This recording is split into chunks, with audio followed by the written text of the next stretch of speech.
እመኑኝ እያስፈራሯችሁ አይደለም። እጅግ በጣም የብዙ ሰው የጂሜል በአሁን ሰዓት እየተሰረቀና ለማይፈልገው ለሶስተኛ ወገን መረጃውን አሳልፎ እየሰጠ ነው።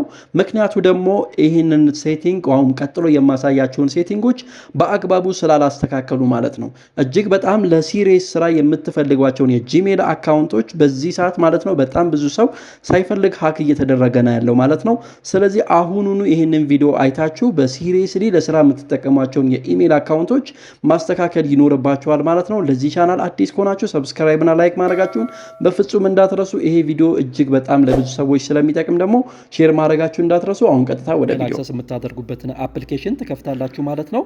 ኢሜላችሁ በዚህ መልክ ይከፍትላችኋል። አይታችሁት ከሆነ ቀጥታ ምን ታደርጋላችሁ ማለት ነው። የጂሜላችሁ ፕሮፋይል ላይ ትገባላችሁ።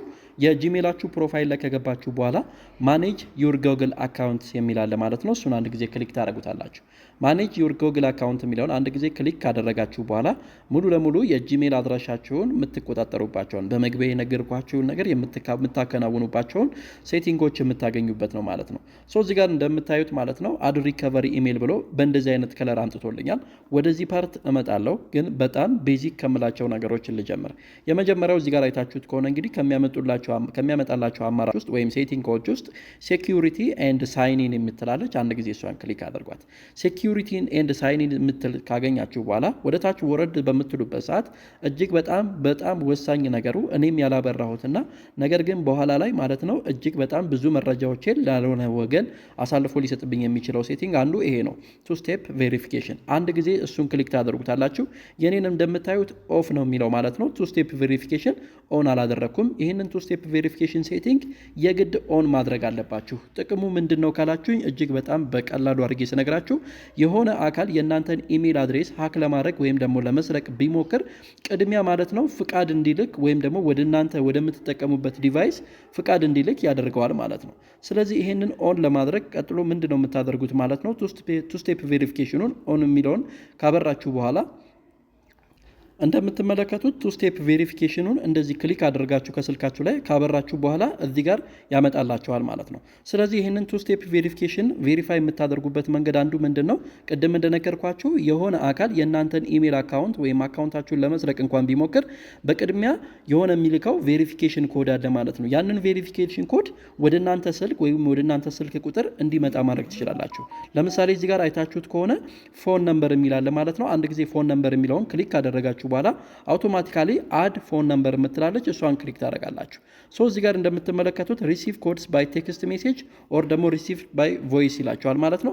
የላይኛውን ትመርጡና እዚህ ጋር ምን ታደርጋላችሁ ማለት ነው የእናንተን ስልክ ቁጥር ነው የምታስገቡት። እዚህ ጋር በመጀመሪያ ያው ፍላጓን መቀየር አለባችሁ፣ የኢትዮጵያ መሆን አለበት ማለት ነው። ስለዚህ እዚህ ጋር የኢትዮጵያን ክሊክ አውቶማቲካሊ ሴሌክት ካደረጋችሁት በኋላ 251 ብሎ ይጀምራል ማለት ነው። ስለዚህ ምን ማድረግ አለባችሁ እዚህ ጋር የግድ ኢትዮጵያ የሚለውን መምረጥ አለባችሁ። ከዛ የምትጠቀሙትን ስልክ ቁጥር እዚህ ጋር ማስገባት አለባችሁ። ለምሳሌ እዚህ ጋር እኔ የኔን ስልክ ቁጥር ላስገባ አይታችሁት ከሆነ ስልክ ቁጥሬን አስገባው። ከዛ በኋላ ኔክስት እለዋለሁ። ከዛ በኋላ ሴቭ እለዋለሁ ማለት ነው። ስለዚህ ማንኛውም ሰው ይህንን ኢሜል ተጠቅመው የኔን ፕሮፋይል መስረቅ ቢፈልግ ወይም የኔን ኢሜል ሀክ ማድረግ ቢፈልግ በቅድሚያ ምን ይጠይቀዋል ማለት ነው ጋይስ እንደምታዩት ማለት ነው በእኔ ስልክ ቁጥር የሚላክ ኮድ አለ። ያንን ኮድ ካላስገባ በስተቀር ማለፍ ስለማይችል ይህንን ምን አደርጋለሁ ማለት ነው ተርን ኦን አደርገዋለሁ ስልኬን ካስገባሁኝ በኋላ ማለት ነው። ስለዚህ ይሄም እንግዲህ አካውንታችሁን ከመሰረቅ የሚያድንላችሁ እጅግ በጣም ጠንካራው የሴኪዩሪቲ መንገድ ነው። ወደ ሁለተኛው ላምራ። ወደ ሁለተኛው ሳመራ ደግሞ ትንሽ እዛው ሆናችሁ ሳትወጡ ማለት ነው ባክ ትሉትና ምን ታደርጋላችሁ ማለት ነው ሁለተኛው መንገድ ደግሞ ማኔጅ ዲቫይስ የሚላለ ወይም ደግሞ ሪከቨሪ ኢሜል የሚላለ። ሪከቨሪ የሚለውን ላሳያችሁ። ለመጀመሪያ ወደ ታች ትወርዳላችሁ። ባክ ብላችሁ ከተመለሳችሁ በኋላ ማለት ነው እዚህ ጋር እንደምትመለከቱት ይሄ ኢሜል አድሬስ ሪከቨሪ ኢሜልም አልገባለትም። ሪከቨሪ ኢሜል ካልገባለት ደግሞ ትልቁ ችግር እዚህ ጋር ምን መሰላችሁ? በተለያየ ጊዜ ፓስወርዳችሁን የኢሜላችሁን ፓስወርድ ልትረሱት ትችላላችሁ። ያንን የኢሜል ፓስወርድ ከመርሳታችሁ በፊት ፎርጌት ስታደርጉት አናዘር ኢሜል አድሬስ እንድታስገቡ ያደርጋቸዋል። ያ ማለት ምንድን ነው? ተጨማሪ ኢሜል አድሬስ ስታስገቡ ያንን ፎርጌት ያደረጋችሁትን ወይም የረሳችሁትን ፓስወርድ በቀላሉ በሌላኛው ኢሜል ገብታችሁ ኦሪጂናሉን ኢሜላችሁን አክሰስ ማድረግ እንድትችሉ ያደርጋቸዋል። ስለዚህ ሪከቨሪ ኢሜል የሚለውን አንድ ጊዜ ክሊክ ታደርጉታላችሁ። እንደምትመለከቱት የሪከቨሪ ኢሜል አንድ ጊዜ ክሊክ ካደረግነው በኋላ አድ ሪከቨሪ ኢሜል የሚል እዚህ ጋር ያመጣላችኋል ማለት ነው። ሶ አድ ሪከቨሪ ኢሜል የሚለውን እዚህ ጋር ከመረጠላችሁ በኋላ እዚህ ጋር አሁን ከምትጠቀሙበት ኢሜል ሌላኛ ኢሜል ነው የምትጠቀሙት ማለት ነው። የዚህኛው ኢሜል ፓስወርድ እንኳን ቢጠፋባችሁ ምን ማድረግ ትችላላችሁ ማለት ነው። በሌላኛው ኢሜል ገብታችሁ ይሄ ኦሪጂናል የሆነው ኢሜላችሁን በቀላሉ ምን ማድረግ ትችላላችሁ ማለት ነው። ፓስወርዱን አክሰስ ማድረግ ወይም ደግሞ ማግኘት ትችላላችሁ፣ ወይም ኦሪጂናል የሆነውን ኢሜል በቀላሉ አክሰስ ማድረግ ያስችላችኋል ማለት ነው። ይሄም እጅግ በጣም ወሳኝ የሆነው ፓርት ነው ማለት ነው። ሌላኛው ደግሞ ማኔጅ ዲቫይስ ነው። ማኔጅ ዲቫይስ ማለት ጋይስ ምን መሰላችሁ? ከእናንተ ውጭ ሆኖ በሌላ ዲቫይስ የእናንተን ኢሜል ሀክ ለማድረግ ወይም አክሰስ ለማድረግ የሞከሩ ያሉ ሰዎች ካሉ ምን ማድረግ ትችላላችሁ? በቀላሉ ማግኘት የምትችሉት ነው ማለት ነው። ስለዚህ እዚህ ጋር እንደምትመለከቱት ዩር ዲቫይስ የሚል አለ ማለት ነው። ሶ እዚህ ጋር በዚህ ቀን ውስጥ ማለት ነው የእናንተን ኢሜል ገብተው ለመሞከር የመሰቡበት ወይም ደግሞ ሀከሮቹ በምን አይነት ዲቫይስ ሀክ እያደረጉ እንደሆነ ለእናንተ የሚያሳያችሁ ነው ማለት ነው። ለምሳሌ እዚህ ጋር አሁን ዝርዝር ገብቼ ባሳያችሁ ማለት ነው ኦፍኮርስ እኔ በእነዚህ በተዘረዘሩት ዲቫይሶች ከዚህ በፊት ገብቼ አክሰስ ለማድረግ ሞክሬያለሁ፣ በኮምፒውተርም ኢሜይሌን ስለምከፍተው ማለት ነው። እዚህ ጋር እንደምትመለከቱት ዩር ዲቫይስ ይልና አካውንታችሁ ከዚህ በፊት ለመክፈት የተሞከሩባቸውን ስልኮች ወይም ደግሞ ኮምፒውተሮች ካሉ እዚህ ጋር በዝርዝር ያሳያቸዋል ማለት ነው። ስለዚህ አውቶማቲካሊ ከእናንተ ከምታውቁት ስልክ ሞዴል ውጭ ወይም ደግሞ ኮምፒውተር ከምታውቁት ሞዴል ውጭ ካያችሁ እዛው ላይ ምን ማድረግ አለባችሁ ማለት ነው ጋይስ፣ እዛው ላይ ሴሌክት አድርጋችሁ አውቶማቲካሊ ሪሙቭ ማድረግ አለባችሁ ወይም ደግሞ ይህንን ዲቫይስ ተርሚኔት ማድረግ አለባችሁ። ልክ ተርሚኔት ባደረጋችሁት ቅጽበት ከዛ የእናንተን አካውንት ሳትፈቅዱ ላይ ከገባበት ዲቫይስ ላይ ሳይን አውት ያደርግባቸዋል ወይም ይወጣባቸዋል ማለት ነው። ስለዚህ ልክ እንደዚህ አይነት ምልክት ካያችሁ የመጀመሪያው መፍትሄ ምንድነው? የመጀመሪያ በጣም ሴኪውርድ የሆነ ፓስወርድ መቀየር ይኖርባችኋል ማለት ነው። በጣም ሴኪውርድ የሆነ ፓስወርድ ካልቀየራችሁ በስተቀር እነዚህ ሰዎች ተርሚኔት ብታደርጉባቸውም ተመልሰው ስለሚገቡ ምን ያደርጓቸዋል ማለት ነው። የእናንተን ኢሜል በቀላሉ አክሰስ ማድረግ እንዲችሉ ያደርጋቸዋል ማለት ነው። ስለዚህ በቀላሉ እናንተ ከምታውቁት ዲቫይሶች ውጪ እዚህ ጋር ያሉ ነገሮች ካሉ እዚህ ጋር እንደምትመለከቱት ሳይን አውት ማድረግ ይኖርባቸዋል። አሁን እዚህ ጋር እኔ A02 የሚባለው ስልክ የኔ ስልክ ስለሆነ በሌላ ስልኬ የተጠቀምኩበት ወይም በዚህ ኢሜል ሎጊን አድርጌ ስለገባው ሌላ ዲቫይስ አይደለም ማለት ነው። ነገር ግን ይሄ እዚህ ጋር እንደምታዩት እናንተ ከምታውቁት ዲቫይስ ውጪ በኮምፒውተርም በሌላም መንገድ በታብሌትም ሊሆን ይችላል አክሰስ እየተደረገ ከሆነ ማለት ነው አውቶማቲካሊ የዲቫይሱን ስም ያመጣላችኋል፣ ሞዴሉን ያመጣላችኋል። ያ ዲቫይስ ከስንት ደቂቃ በፊት የእናንተ ኢሜል ላይ ገብቶ እንደሆነ ሁሉ ያመላክታችኋል ማለት ነው። ስለዚህ ምን ታደርጋላችሁ ማለት ነው? ኢሚዲየትሊ ሳይን አውት ታደርጉና ፓስወርዳችሁን መቀየር ይኖርባችኋል።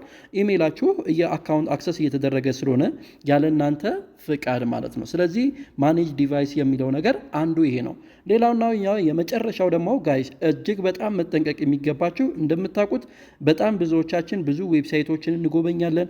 ፊልም፣ ኳስ ምናምን ለማየት ብለን ብዙ ዌብሳይቶችን እንጎበኛለን። እነዚህን ዌብሳይቶች ብዙዎቹ አይታችሁ ከሆነ አሁን አብዛኛው ማለት ነው ሳይን አፕ ሳናረግ ወይም ደግሞ እዛ ዌብሳይት ላይ ሳንመዘገብ አያስገቡንም። አይታችሁ ከሆነ ልክ ከተመዘገብን በኋላ ግን አንዳንድ ዌብሳይቶች እጅግ በጣም አደገኛ ስለሆኑ በኢሜይላችን የገባ ሬጂስተር ባደረግንበት ኢሜይል ሙሉ ፍቃድ እነሱ ያለኛ እውቅና እንዲያገኙ እናደርጋቸዋለን። ይህንን ለማድረግ እንግዲህ እዚህ ጋር እንደምትመለከቱት ማለት ነው የተለያዩ አይነት ዌብሳይቶች ወይም አፕሊኬሽኖች እዚህ ጋር ሊከፈቱባችሁ ይችላሉ። ወደዛው ላይ ሆናችሁ ማለት ነው ሳትወጡ ምን ማድረግ ትችላላችሁ? ዩር ዲቫይስ ከሚለው ስር ዩር ኮኔክሽን ሰርድ ፓርቲ አፕስ የሚሉ አሉ። እንደምትመለከቷቸው አፕሊኬሽኖች ብቻም አይደሉም። አንዳንድ ጊዜ ሬጂስተር ያደረግንባቸው ዌብሳይቶችም ጭምር ካሉ እነዚህ ሙሉ ለሙሉ እኛ ሳናቀው ሙሉ ለሙሉ የኛን የኢሜል አካውንት አክሰስ ማድረግ ይችላሉ። እዚህ ጋር እንደምትመለከቱት 3 አፕሊኬሽኖች አሉ። በተጨማሪ እዚህ ጋር ደግሞ ሲ ኦል ኮኔክሽንስ ብላችሁ ክሊክ ስታደርጉት ጠቅላላ ምን ያመጣላችኋል ማለት ነው? ያለ እናንተ እውቅና የእናንተን አካውንት ወይም የኢሜል አድራሻ አክሰስ እያደረጉ ያሉትን ሰዎች ወይም ደግሞ ዌብሳይቶች ወይም አፕሊኬሽኖች በዝርዝር ያመጣላቸዋል። እዚህ ጋር እንደምትመለከቱት ሙሉ ለሙሉ እኔ ሳልፈቅድላቸው የሆኑ ሳይሆኑ እነዚህ እኔ ሙሉ ለሙሉ ፈቃዴ ሆኖ ሌጋል የሆኑ ዌብሳይቶች ስለሆኑ ሬጂስተር ያደረግኩባቸው ናቸው። እናንተ ከምታውቁት አፕሊኬሽን ወይም ዌብሳይት ውጪ እዚህ ውስጥ ካለ ግን አውቶማቲካሊ ምን ማድረግ ይኖርባቸዋል ማለት ነው? ከዚህ ማውጣት ይኖርባቸዋል እነዛን ዌብሳይቶች ወይም አፕሊኬሽኖች። ይህንን ለማድረግ ለምሳሌ እዚህ ጋር ፉተር የሚለውን አፕሊኬሽን ለምሳሌ እናንተ ለማሳየት ልምለጠው። ራሱ ላይ ክሊክ በምታደርጉበት ሰዓት ቀጥታ ማለት ነው አፕሊኬሽኑን ከዌብሳይቱ ከጂሜል አካውንታችሁ ላይ ማስወጣት ትችላላችሁ። እዚህ ጋር እንደምትመለከቱት ዲሌት ኦል ኮኔክሽን ዛት ዩ ሃቭ ፉተር ይላቸዋል ማለት ነው።